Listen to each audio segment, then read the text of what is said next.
Hello बच्चों, welcome to pharmaco 07। आज हम पढ़ेंगे माइक्रोस्कोपी इन माइक्रोबायोलॉजी यूनिट फर्स्ट। ठीक है, यूनिट फर्स्ट में माइक्रोबायोलॉजी का हम क्या पढ़ रहे हैं? आज लास्ट टॉपिक पढ़ रहे हैं माइक्रोस्कोपी इन माइक्रोबायोलॉजी। बिना देर किए हुए हम लोग शुरू करते हैं। आ जाओ। माइक्रोस्कोपी हम माइक्रोबायोलॉजी में क्यों यूज करते हैं, क्या जरूरत है इसकी? क्योंकि देखो बेटा, जो हम माइक्रोबायोलॉजी क्या है, माइक्रोबायोलॉजी डील करती है स्टडी ऑफ माइक्रो ऑर्गेनिज्म। ठीक है, और माइक्रो ऑर्गेनिज्म को स्टडी करने के लिए हमें माइक्रोस्कोप की जरूरत पड़ती है। माइक्रोस्कोप क्यों जरूरत पड़ती है? क्योंकि हम माइक्रो ऑर्गेनिज्म कैसे होते हैं बेटा, बहुत ही सूक्ष्म होते, स्मॉल होते, जिनको हम अपनी नंगी आंखों से नहीं देख सकते, नेक्ड आई से नहीं देख सकते। इसीलिए हमें क्या चाहिए? माइक्रोस्कोप चाहिए। ठीक, ये बहुत विभिन्न विभिन्न प्रकार के हो सकते हैं, डिफरेंट टाइप के हो सकते हैं। किस पे डिपेंड करेगा? माइक्रोस्कोप डिपेंड करेगा, विभिन्न विभिन्न प्रकार के हो सकते हैं। कैसे? कुछ फैक्टर्स हैं। कौन कौन से फैक्टर्स हैं? जैसे रिजोल्यूशन हो गया, मैग्निफिकेशन हो गया, कॉन्ट्रास्ट हो गया। ठीक है, इनके प्रिंसिपल के बेसिस पे माइक्रोस्कोप जो है आपके डिफरेंट टाइप में डिस्क्राइब किए गए हैं। ठीक है, पहला क्या है आपका? मैग्निफिकेशन। मैग्निफिकेशन मतलब इमेज के जो स्पेसिमेन साइज है, ठीक है, आपने स्पेसिमेन साइज जो है लगाई माइक्रोस्कोप के नीचे, ठीक है, देखने के लिए, तो उसको क्या करेगा? ये बड़ा कर देगा। मैग्निफिकेशन मतलब उसको एम्पलीफाई कर देगा, बड़ा कर देगा, ठीक है, इनराज कर देगा, जिससे आपको इमेज क्लियर दिखाई दे। ठीक है, उसके बाद रेजोल्यूशन पावर। रेजोल्यूशन क्या होता है? जो रेजोल्यूशन होता है वो आपके 2 पॉइंट्स को सेपरेट करता है। ठीक है, और जितना ज्यादा आपका रेजोल्यूशन होगा उतना ही ज्यादा आपका इमेज क्लियर होगा। फिर कंट्रास्ट का क्या काम है? कंट्रास्ट आपका क्या करता है? जो लाइट इंटेंसिटी होती है उसके बीच में डिफरेंस शो करता है, जिससे कि स्पेसिमेन और बैकग्राउंड के बीच में हमें डिफरेंस पता चले। ठीक है, नेक्स्ट देख लेते हैं। इसी के बेसिस पे हमारा पहला माइक्रोस्कोप कौन सा? आपका फेज कॉन्ट्रास्ट माइक्रोस्कोपी। क्या है आपका? Phase contrast microscopy. इसका पर्पस क्या होता है बेटा? हम किस लिए यूज करते हैं इसे? जो लाइव, ठीक है, जो जिंदा हो, अनस्टेन्ड, जिनमें कोई स्टेन ना हो, जिनको कोई कलर ना किया गया हो, देखने के लिए वो ऐसे, और ट्रांसपेरेंट सेल्स जो है उनको देखने के लिए हम कौन सा माइक्रोस्कोपी यूज कर रहे हैं? फेज कॉन्ट्रास्ट माइक्रोस्कोपी यूज कर रहे हैं। जैसे कि आपके क्या हो गए? बैक्टीरिया हो गए, प्रोटोजोआ हो गए, सेल ऑर्गेनेल्स हो गए। ठीक है, प्रिंसिपल क्या है आपका इनका? इनका प्रिंसिपल क्या है? ये डिफरेंस के बेसिस पे आपका क्या कर रहे हैं? डिवाइड कर रहे हैं। क्या क्या कौन सी डिफरेंस? रिफ्रैक्टिव इंडेक्स के डिफरेंस के बेसिस में, जिससे हमें क्या पता चले? सेल स्ट्रक्चर और सराउंडिंग मीडियम के बारे में पता चले। ठीक है, उसके बाद जो स्पेसिमेन है उसको क्या करता है? ये रिटार्ड कर देता है। उसके थ्रू जो पाइस, जो आपकी लाइट पास हो रही है उसको रिटार्ड करता है फेस शिफ्ट में। ठीक है, उसके बाद इसका और क्या डिफरेंस हो सकता है? ये कन्वर्ट करता है वेरिएशंस को। लाइट इंटेंसिटी को क्या कर रहा है? कन्वर्ट कर रहा है, वेरिएशंस ला रहा है थ्रू फेस प्लेट। ठीक है, ऑब्जेक्टिव लेंस में जो फेस प्लेट है उसके थ्रू वेरिएशन होगी लाइट इंटेंसिटी में। नेक्स्ट चलते हैं। नेक्स्ट क्या है आपका?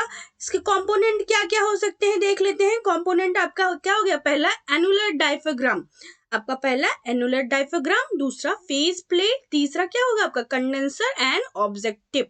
ठीक है, एनुलर डायफ्राम क्या काम करता है? आपको hollow cone of light produce करता है। फेस प्लेट क्या करता है? आपका लाइट रेज को शिफ्ट करता है। कंडेंसर ऑब्जेक्टिव का काम क्या है? ये फेज माइक्रोस्कोपी को डिजाइन कर रहा है। ठीक है, type of phase contrast microscopy देख लेते हैं। पहला क्या आपका? पॉजिटिव फेज कॉन्ट्रास्ट, दूसरा निगेटिव फेज कॉन्ट्रास्ट। ठीक है, पॉजिटिव में क्या काम हो रहा है? पॉजिटिव में ये लाइट रेज को क्या कर रहे हैं? जो डायरेक्ट लाइट रेज है, जो अनडेविएटेड है, उसको क्या कर रहा है? रिटार्ड कर रहा है, रोक रहा है। कितनी वेवलेंथ पे? 1/4 वेवलेंथ पे। जैसे कि आपके जो स्पेसिमेन हो वो कैसा दिखाई दे? आपके अगर ब्राइट बैकग्राउंड है, मतलब चमकीला बैकग्राउंड है, ठीक है, वो कैसे दिखाई देगा आपका स्पेसिमेन? आपका स्पेसिमेन आपको डार्क दिखाई देगा। ठीक है, ये क्या है? ये कॉमनली यूज होता है। नेगेटिव फेज कॉन्ट्रास्ट क्या होता है बेटा? डायरेक्ट रेज जो होती है वो 1/4 वेवलेंथ के डायरेक्ट रेज आएगी। यहाँ देखो, यहाँ क्या था? रिटार्ड किया जा रहा था, यहाँ डायरेक्ट हम भेज रहे हैं। ठीक, स्पेसिमेन कैसा होगा आपका? स्पेसिमेन आपका ब्राइट दिखेगा, किस पे? डार्क बैकग्राउंड पे। और यहाँ पे क्या दिख रहा था? ब्राइट बैकग्राउंड पे डार्क दिखा तो पॉजिटिव, और आपका डार्क बैकग्राउंड पे ब्राइट दिखा तो निगेटिव। और ये रिवर्स कॉन्ट्रास्ट कहलाता है। अपीयरेंस इसका कैसा होता है? रिवर्स कॉन्ट्रास्ट का होता है। ठीक, और ये कॉमनली यूज्ड हो रहा है। नेक्स्ट चलते हैं, आपका इसके एडवांटेज देखते हैं। हमें कोई स्टेनिंग जरूरत नहीं है। सेल कैसा रहेगा आपका? अलाइव, जिंदा रहेगा। रिवील करेगा जो इंटरनल स्ट्रक्चर्स होते हैं, जैसे कि आपके न्यूक्लियस, वैक्यूल्स, माइटोकॉन्ड्रिया, जो भी हमारे सेल्स के अंदर होंगे उनको, उनके स्ट्रक्चर्स को रिवील करेगा, मतलब दिखाएगा, अच्छे तरीके से दिखाई देगा। Idea of are observing motility and dynamic process, क्या करता है? आपको ऑब्जर्व करवाता है, हम अच्छे से देख सकते हैं मोटिलिटी फैक्टर्स को, और जो जो डायनेमिक मतलब बहुत कॉम्प्लिकेटेड प्रोसेसेस हो रहे हैं उनको भी हम अच्छे से देख सकते हैं। ठीक है, डिसएडवांटेजेस देखते हैं। हॉलो इफेक्ट होगा, ठीक है, हॉलो इफेक्ट शो करेगा, और सूटेबल नहीं है। क्यों सूटेबल नहीं है? क्यों, जो अगर हमने थिक स्पेसिमेन लिया तो उसके लिए हम फेज कॉन्ट्रास्ट माइक्रोस्कोपी यूज नहीं कर सकते, या फिर पिगमेंटेड स्पेसिमेन लिया तो उसके लिए भी हम कॉन्ट्रास्ट फेस माइक्रोस्कोपी यूज नहीं कर सकते हैं। ठीक है, एप्लीकेशन देखो कहाँ कहाँ हम इसको यूज कर सकते हैं। लिविंग बैक्टीरिया को पढ़ने के लिए, जानने के लिए, उनके स्ट्रक्चर को समझने के लिए यूज कर सकते हैं। प्रोटोजोआ एंड फंजाई के भी सेम, उनके स्ट्रक्चर्स, उनकी मोटिलिटी फैक्टर्स, डायनेमिक प्रोसेस, इन सबको जानने के लिए, पढ़ने के लिए हम फेस कॉन्ट्रास्ट माइक्रोस्कोपी यूज कर सकते हैं। ठीक है, और क्या कर सकते हैं, जो सेल है, सेल के अंदर डिवीजन कैसे होता है आपके, माइटोटिक और मियोसिस। ठीक है, माइटोसिस और मियोसिस, माइटोसिस मियोसिस में क्या हो रहा था आपका? आपका सबसे पहले क्या आ रहा था आपका? मेटाफेज नहीं, आपका क्या आ रहा था सबसे पहले? Prophase, metaphase, anaphase, telophase. इन सारे फेज को अगर पढ़ना है, अच्छे से समझना है, तो हम किसे यूज करेंगे? कौन से माइक्रोस्कोपी को यूज करेंगे? फेज कॉन्ट्रास्ट माइक्रोस्कोपी को। फिर मोटिलिटी देखेंगे, साइटोप्लाज्मिक स्ट्रीमिंग को भी समझना हो तो हम किसे यूज कर सकते हैं? हम फेज कॉन्ट्रास्ट माइक्रोस्कोपी को समझ सकते हैं। ठीक है, देख सकते हैं। नेक्स्ट क्या है आपका? Dark field microscopy. Dark field microscopy में क्या होता है आपका? पर्पस क्या है? हम अब इसमें देखो, वहां हमने थिन, जो हम वहां पे था, हम थिन, हम हमारा फेज में क्या डिसएडवांटेज था कि हम थिन जो स्पेसिमेन है उसको नहीं देख सकते थे, इसलिए हमने क्या डिस्कवर किया? Dark field microscopy. ठीक है, हमने नहीं किया, जिन्होंने किया। इसमें हम क्या कर सकते हैं? हम लिविंग अनस्टेन्ड वेरी थिन और डेलिकेट माइक्रोस्कोप को, माइक्रो ऑर्गेनिज्म को माइक्रोस्कोप के द्वारा देख सकते हैं, अच्छे से देख सकते हैं। ठीक है, एक चीज और इसमें देखना है कि जो ब्राइट लाइट थी, ठीक है, नॉर्मल लाइट थी, उनमें जो हमारे माइक्रोस्कोपिक ऑर्गेनिज्म, मतलब जिनको हम माइक्रोस्कोप के द्वारा ही देख सकते हैं, या कह सकते हैं माइक्रो ऑर्गेनिज्म जो लाइट में ही दिखते हैं, ठीक है, उनको भी हम विजुलाइज कर सकते हैं। किस पे कर सकते हैं? डार्क फील्ड माइक्रोस्कोपी में। ठीक है, प्रिंसिपल क्या है इसका? डार्क फील्ड कंडेंसर यूज होता है इसमें, जैसे क्या होगा आपको? डायरेक्ट लाइट क्या होगा? ब्लॉक कर देगा। ठीक है, जिससे हम क्या कर सकते हैं? हमारा जो स्पेसिमेन हो हमको अच्छे से दिखाई दे। फिर ऑब्लिक रेज ही रहेंगे, स्कैटर्ड बाय स्पेसिमेन। ठीक है, जिससे कि हमारी जो स्पेसिमेन है वो अच्छे से दिखाई दे। फिर आपका जो स्पेसिमेन है वो कैसे होगा? ब्राइट दिखेगा। क्यों? क्योंकि हमने डार्क बैकग्राउंड यूज किया है, तो वो क्या दिखेगा? हमारा ब्राइट दिखेगा। ठीक है, फिर कंपोनेंट देख लेते हैं। कंपोनेंट क्या क्या है? पहला क्या है आपका? Special dark field condenser. क्या है? Special dark field condenser. ठीक है, उसके बाद सेकंड क्या है आपका? High intensity light source. फिर थर्ड क्या है आपका? Oil immersion objective. ठीक है, नेक्स्ट चलते हैं, नेक्स्ट देखते हैं एडवांटेज क्या है इसका। हम देख सकते हैं, हमें एडवांटेज पता है क्या हो सकता है। हम लिविंग चीज को देख सकते हैं, मोटाइल्स फैक्टर को समझ सकते हैं, अनस्टेन्ड ऑर्गेनिज्म को भी अच्छे से देख सकते हैं। इसमें सबसे मेन चीज हाई कॉन्ट्रास्ट होता है डार्क बैकग्राउंड के अगेंस्ट, तो हम जो ब्राइट स्पेसिमेन है उसको भी अच्छे से देख सकते हैं। ठीक है, डिटेक्ट करते हैं थिन बैक्टीरिया को। देखो यहाँ पे क्या हो रहा था? फेस कॉन्ट्रास्ट में हम थिक बैक्टीरिया को या थिक माइक्रो ऑर्गेनिज्म को ही या स्पेसिमेन को ही देख सकते थे, लेकिन डार्क फील्ड वाले में हम क्या कर सकते हैं? थिन बैक्टीरिया को भी डिटेक्ट कर सकते हैं, या फिर हम, या तो अदरवाइज क्या लिखा हुआ है? Invisible under bright field microscopy. वो कैसे होते थे? हमको दिखाई नहीं देते थे। डिसएडवांटेज देखते हैं, इसमें हमें स्ट्रॉन्ग इल्यूमिनेशन और प्रिसाइज अलाइनमेंट चाहिए। ठीक है, इमेज क्वालिटी डिक्रीज हो जाएगी अगर ज्यादा थिक स्पेसिमेन हुआ। ठीक, एप्लीकेशन देखते हैं। एप्लीकेशन क्या है? पहला स्टडी ऑफ स्पाइरोकीट्स। हम अगर हमको स्पाइरोकीट्स की स्टडी करनी है, जैसे कि हमारे एग्जांपल क्या है? ट्रेपोनेमा प्लेडम स्पाइलिस में, ठीक है, हम क्या यूज करते हैं? Dark phase microscopy. Second, observation of motility. Life isolated bacteria में अगर हमें उसकी मोटिलिटी को समझना है तो हम डार्क फेज माइक्रोस्कोपी को यूज करेंगे। फिर detecting bacteria in clinical sample, उसका जो यूरिन एनालिसिस होगा उसको भी हम इसमें देख सकते हैं। Detecting micro organism in pond water में अगर हमको माइक्रो ऑर्गेनिज्म को डिटेक्ट करना है, ठीक है, तो हम एक्वाटिक सैंपल लेके भी इसको यूज कर सकते हैं। नेक्स्ट देखते हैं। नेक्स्ट क्या है आपका? इलेक्ट्रॉन माइक्रोस्कोपी, ठीक है। इलेक्ट्रॉन में माइक्रोस्कोपी का प्रिंसिपल क्या है? कोई भी हम क्या यूज करें? यहाँ पे बीम ऑफ इलेक्ट्रॉन्स, हम इलेक्ट्रॉन्स की बीम भेजेंगे। लाइट की जगह हम क्या यूज कर रहे हैं? हम यहाँ पे इलेक्ट्रॉन्स की बीम का यूज कर रहे हैं विजुअलाइजेशन के लिए। विजुअलाइजेशन मतलब हमें हमारा सैंपल दिखे, उसके लिए हम लाइट नहीं यूज कर रहे हैं। यहाँ क्या यूज कर रहे हैं? इलेक्ट्रॉन यूज कर रहे हैं, ठीक है। उसके बाद यहाँ पे कौन सा लेंसेस यूज हो रहा है? इलेक्ट्रोमैग्नेटिक लेंसेस यूज होगा, ठीक है, जिससे कि फोकस हो सके इलेक्ट्रॉन बीम पे, ठीक है। Due to shorter wavelength of electron, electron का वेवलेंथ शॉर्टर होने की वजह से, छोटा होने की वजह से हमें हायर रेजोल्यूशन चाहिए, जितने की कितना हो सकता है? 0.001 माइक्रोमीटर का हायर रेजोल्यूशन चाहिए। और मैग्निफिकेशन कितने तक का चाहिए? 2 लाख तक का चाहिए और उससे भी ज्यादा, ठीक है। बेसिक कंपोनेंट देख लेते हैं क्या क्या होता है आपका। इलेक्ट्रॉन सोर्स कैथोड होना चाहिए। क्या होता है ये इलेक्ट्रॉन को एमिट करेगा। जब इलेक्ट्रॉन हीट हो जाएगा तो उसको क्या करता है? इमिट कर देगा, फेंक देगा, ठीक है, भेज देगा, ठीक है। कंडेंसर लेंस चाहिए इलेक्ट्रोमैग्नेटिक के लिए, ठीक। ये क्या करेगा? इलेक्ट्रॉन बीम पे फोकस करेगा जिससे कि स्पेसिमेन अच्छे से दिखाई दे। ऑब्जेक्टिव लेंस होगा। ऑब्जेक्टिव लेंस क्या करेगा? फॉर्म करेगा प्राइमरी इमेज। जो एक इमेज बनेगी अपना, हम जो इमेज देखते हैं उसकी प्राइमरी इमेज को फॉर्म करेगा। प्रोजेक्टर लेंस का क्या करेगा? अब जो हमारी इमेज बनी है उसको एनलार्ज कर देगा, ठीक है, बड़ा कर देगा, जिससे हमें क्लियरली वो दिख सके, ठीक। फिर वैक्यूम कॉलम का काम क्या होगा? ये प्रिवेंट करेगा स्कैटरिंग ऑफ इलेक्ट्रॉन। इलेक्ट्रॉन जो है वो स्कैटर ना हो, वो स्पेसिफिक के ऊपर ही रहे, उस पे ही फोकस रहे। इसीलिए हम क्या यूज करते हैं? उसके अंदर वैक्यूम कॉलम प्रोवाइड किया जाता है उसके अंदर। फ्लोरेसेंट स्क्रीन और फोटोग्राफिक प्लेट, जिससे कि हमें क्या दिखाई देगा? इमेज दिखाई देगा, ठीक। नेक्स्ट क्या है? देखो इलेक्ट्रॉन माइक्रोस्कोपी के कुछ पार्ट्स हैं, हम उनको पढ़ेंगे। पहला क्या है? ट्रांसमिशन इलेक्ट्रॉन माइक्रोस्कोप, जिसे हम क्या बोलते हैं?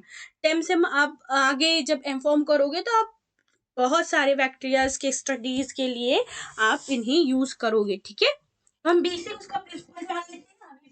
लेवल पे हमें उतना डिटेल में नहीं पढ़ना है, हमें बेसिक उसके प्रिंसिपल के बारे में जानना है, ठीक है।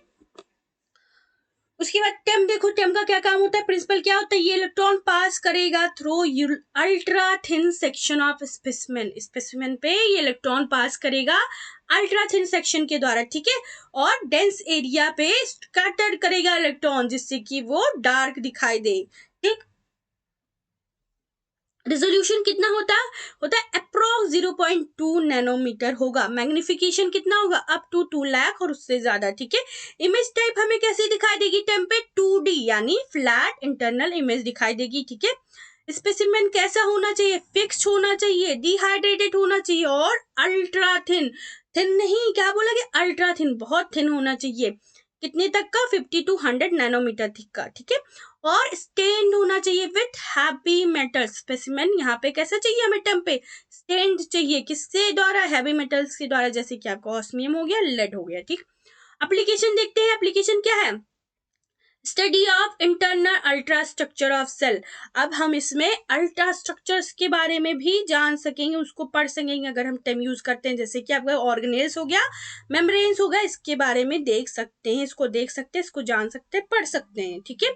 ऑब्जर्वेशन ऑफ वायरसेस के ऑब्जर्वेशन के लिए, सेल वॉल्स के लिए एंड फ्लैजेला क्रॉस सेक्शन को पढ़ने के लिए भी, उसको ऑब्जर्व करने के लिए भी हम टेम का यूज करते हैं। नेक्स्ट देखते हैं। नेक्स्ट क्या आपका? स्कैनिंग इलेक्ट्रॉन माइक्रोस्कोप, यानी क्या हुआ आपका? सेम, ठीक है।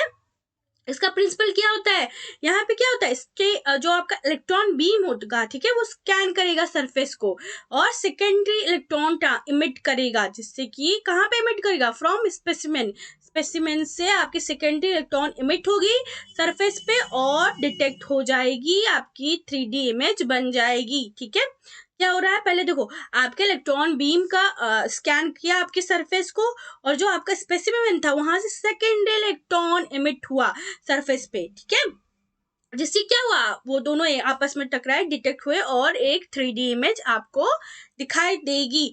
वहां पे टेम पे क्या होता था, हम 2D इमेज के लिए करते थे, सेम पे हम 3D इमेज के लिए कर रहे हैं। रेजोल्यूशन कितना है, 1 to 10 नैनोमीटर। और मैग्निफिकेशन देखो, वहां 2 लाख तक था, यहाँ पे क्या था, यहाँ पे अप टू 50,000 एंड अप्रोक्स। ठीक है, इमेज टाइप कैसे होगा, 3D सरफेस इमेज। स्पेसिमेन कैसे होगा आपका, coated with thin layer of gold और प्लेटिनम। यहाँ पे हमको क्या चाहिए, थिन लेयर चाहिए। दूसरी चीज, वो कैसे कोटिंग उसकी होनी चाहिए, स्टेन किससे होना चाहिए, गोल्ड से या फिर प्लेटिनम से, प्लेडियम से होना चाहिए। ठीक है, एप्लीकेशन क्या होता है इसका, स्टडी ऑफ सरफेस मॉर्फोलॉजी। आपको सरफेस मॉर्फोलॉजी की, आपको सरफेस की जो मॉर्फोलॉजी है, बैक्टीरिया, फ्लेजरा, वायरस, स्पोर्स की जाननी है, पढ़नी है, तो आप सेम की यूज करेंगे। ठीक है, उसके बाद एग्जामिनेशन ऑफ बायोफिल्म्स, बायोफिल्म की एग्जामिनेशन के लिए, बैक्टीरियल सरफेस के लिए और मटेरियल के लिए, मटेरियल्स के लिए जानने के लिए आप सेम का यूज करेंगे। ठीक है, तीसरा देखो क्या है, scanning transmission electron microscope, stem जिसे कहते हैं। ये क्या होता है, ये आपका सेम और टेम का क्या होता है, कंबाइंड प्रिंसिपल करता है, मतलब आपको 2D 3D दोनों का देगा और आपके इलेक्ट्रॉन और ज्यादा अच्छे से आपको इमेज दिखाई देगी। Use for atomic scale analysis का हम ज्यादातर यूज कहाँ करते हैं, एटॉमिक स्केल एनालिसिस के लिए करते हैं या फिर मटेरियल और बायोलॉजिकल सैंपल के लिए करते हैं। ठीक है, जो एटॉमिक स्केल होते हैं, एनालिसिस के मटेरियल होंगे या फिर बायोलॉजिकल सैंपल होंगे, उनके लिए यूज करेंगे। चलो कंपैरिजन टेबल देख लेते हैं सबका। ठीक है, फेज कॉन्ट्रास्ट, डार्क फील्ड, टेम और सेम का। ठीक है, लाइट, यहाँ देखो, पहले तो लाइट कौन सी जा रही है, विजुअल लाइट से हम फेज कॉन्ट्रास्ट में कौन सी लाइट यूज कर रहे हैं, विजुअल लाइट। डार्क फील्ड में ऑब्लिक विजुअल लाइट।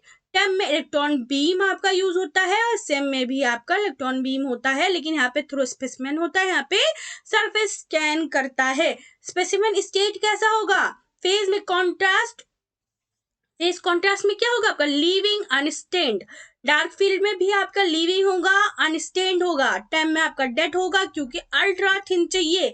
सेम में भी आपका डेड सरफेस कोटेड होना चाहिए, किससे, गोल्ड और प्लेटियम से। ठीक है, इमेज टाइप देखते हैं, फेज कॉन्ट्रास्ट में आपका कैसा आ रहा है, कॉन्ट्रास्ट इमेज आएगा 2D में। डार्क फील्ड में ब्राइट स्पेसिमेन होगा, डार्क बैकग्राउंड होगा। ठीक है, 2D में ही आएगा। टेम में आपका 2D होगा इंटरनल, और सेम में आपका 3D सरफेस दिखाई देगा। मैग्निफिकेशन कितना चाहिए हमें फेज में, 400 to 1000। ठीक है, डार्क फील्ड में 1000 से अप्रोक्स। टेम में कैसा चाहिए आपको, अप टू 2 लाख, और सेम में आपका 50,000 से ज्यादा, अप टू 50,000 या उससे ज्यादा हो सकता है। ठीक है, रेजोल्यूशन देखते हैं कैसा होगा, फेज कॉन्ट्रास्ट में आपका अप्रोक्स 0.2 माइक्रोमीटर, डार्क फील्ड में वही सेम अप्रोक्स 0.2 माइक्रोमीटर, टेम में 0.20 नैनोमीटर, और सेम में 1 to 10 नैनोमीटर। यूज देख लेते हैं, फेज कॉन्ट्रास्ट का क्या होता है, study of living cell, living cells की स्टडी के लिए डार्क फील्ड में आपकी लिविंग सेल तो होनी चाहिए, लिविंग ऑर्गेनिज्म तो होनी चाहिए, लेकिन थिन लिविंग ऑर्गेनिज्म की स्टडी के लिए यूज करेंगे। टेम के हम कैसे यूज करें, अल्ट्रा स्ट्रक्चर्स, जैसे ऑर्गेनिक मेम्ब्रेन्स देख रहे थे, अल्ट्रा स्ट्रक्चर्स के लिए हम टेम यूज करेंगे। सेम में सरफेस टोपोग्राफी, यानी सरफेस के बारे में, मॉर्फोलॉजी के बारे में जानना है तो हम सेम यूज करते हैं। ठीक है, नेक्स्ट देखते हैं, एक छोटा सा की पॉइंट देख लेते हैं क्या क्या हम लोगों ने पढ़ा आज। फेज कॉन्ट्रास्ट का हमने प्रिंसिपल देखना है, स्पेशल फीचर देखना है और एप्लीकेशन देखना है। ठीक है, माइक्रोस्कोप कौन कौन से थे आपके, फेज कॉन्ट्रास्ट, डार्क फील्ड, टेम, सेम और स्टेम। ठीक है, फेज कॉन्ट्रास्ट में क्या होता है आपका प्रिंसिपल, ये कन्वर्ट करता है फेज को, डिफरेंस देता है ब्राइटनेस कॉन्ट्रास्ट में। ठीक, डार्क फील्ड में only scattered light reaches objective, सिर्फ स्कैटर्ड लाइट ही ऑब्जेक्टिव पे पहुंच रही थी। टेम पे हम क्या कर रहे थे, इलेक्ट्रॉन पास कर रहे थे थ्रू स्पेसिमेन, स्पेसिमेन के थ्रू हम इलेक्ट्रॉन पास कर रहे थे। सेम पे हम क्या कर रहे थे, सेम में हम इलेक्ट्रॉन स्कैन कर रहे थे। इलेक्ट्रॉन स्कैन किसको कर रहे थे, स्पेसिमेन के सरफेस को। ठीक है, स्पेशल फीचर्स देखते हैं फेस कॉन्ट्रास्ट का। इसमें लाइव अनस्टेन्ड सेल दिखेगा, ऑब्जर्व करेगी motility, cytoplasmic streaming, dark field में ब्राइट इमेज होगा डार्क बैकग्राउंड पे, स्पाइरोकीट्स हो गया एप्लीकेशन में, लाइव मोटाइल बैक्टीरिया। टैब में क्या हो गया, अब हाई रेजोल्यूशन 2T इमेज आया, और एप्लीकेशन क्या आपका वायरसेस इंटरनल अल्ट्रा स्ट्रक्चर। सब में देखते हैं क्या होगा, आपका 3D स्ट्रक्चर आएगा, बैक्टीरियल मॉर्फोलॉजी मटेरियल को देखेंगे। ठीक है, थैंक यू। आज का लेक्चर यहीं खत्म करते हैं। आज जो लेक्चर हुआ इससे आपका यूनिट फर्स्ट कंप्लीट हो गया है। अगर आपको अच्छा लगा, समझ में आया, तो सब्सक्राइब करो फार्मा कोर्स 07 को। ठीक है, नेक्स्ट लेक्चर में मिलते हैं। चलो बाय।